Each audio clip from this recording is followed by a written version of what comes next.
Resident Evil Apocalypse is directed by Paul W.S. Anderson and it stars... It's not directed by him? Alexander Witt? Oh, that explains a lot.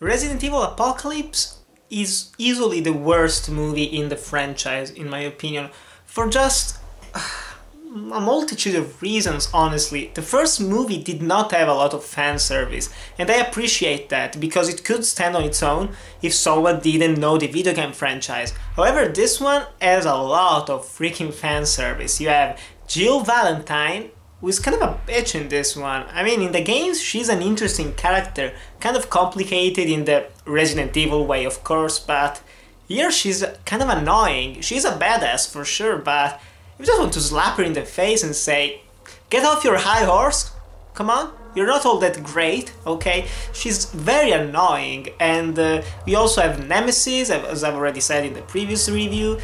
Nemesis looks great. It's a great costume, it has a stuntman in it, it looks amazing honestly, and there is a really cool fight scene between him and Milla Jovovich when they first meet.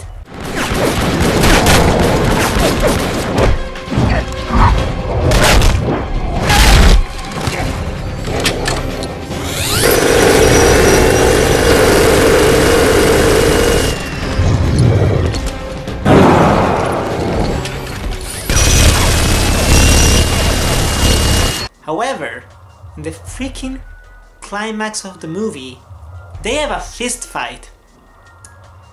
If you've played the Resident Evil 3 Nemesis, Nemesis is incredibly strong, one of the hardest video game bosses of all time, and he constantly appears throughout the game and you can barely give him a scratch. And what do they do with him in the ending? A fist fight. It looks bad, it looks really bad, and that's a problem with most of the movie. It doesn't look all that good. It's extremely dark, in very odd ways. In some places it's like, why is it so dark, and then it's so bright in other ones, whatever. But another problem that I have is with the cinematography and editing. This one does have shaky cam, it really does, and it looks bad. And there are also quick cuts, especially during some fights like the Nemesis battle, okay? The stuntman is slow, because Nemesis is a slow enemy. He can't just go pow pow pow boom, you know, do all the kicks that Alice does in the movie. So what do? They just make quick cuts so that it looks like something fast is happening, while in reality it's just paw. It feels more like Pacific Rim, like a Jaeger, than an actual fast monster. But there are also some nice sequences in this movie, I can't deny it.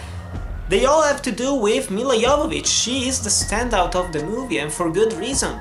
The rest of the cast is not particularly interesting.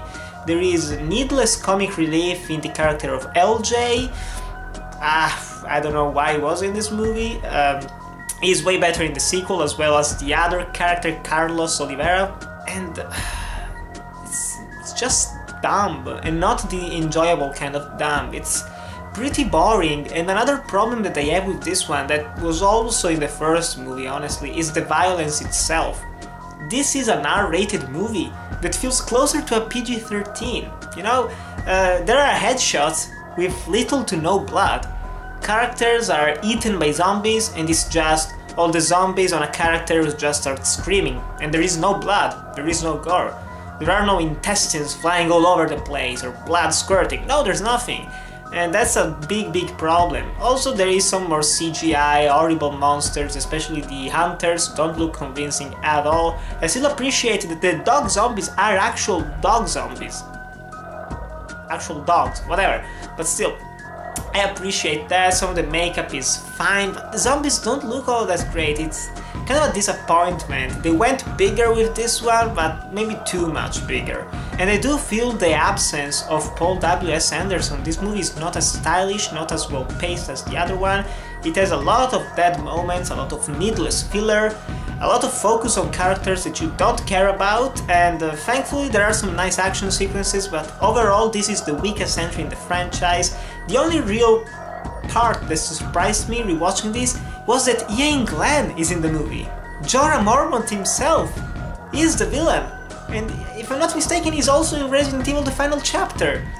That's great. I love Jorah Mormont in Game of Thrones, one of my personal favorite characters, so being able to see more of young Glenn is always nice. It's always nice. But still, I don't recommend that you watch Resident Evil Apocalypse. Just skip this one, go straight into the third one after having watched the first one, and you're not going to miss all that much. But still, guys, have you seen Resident Evil Apocalypse? What do you think about it? Tell me in the comments below. Thanks guys for watching, to like, comment, subscribe, and I'll see you in the next video.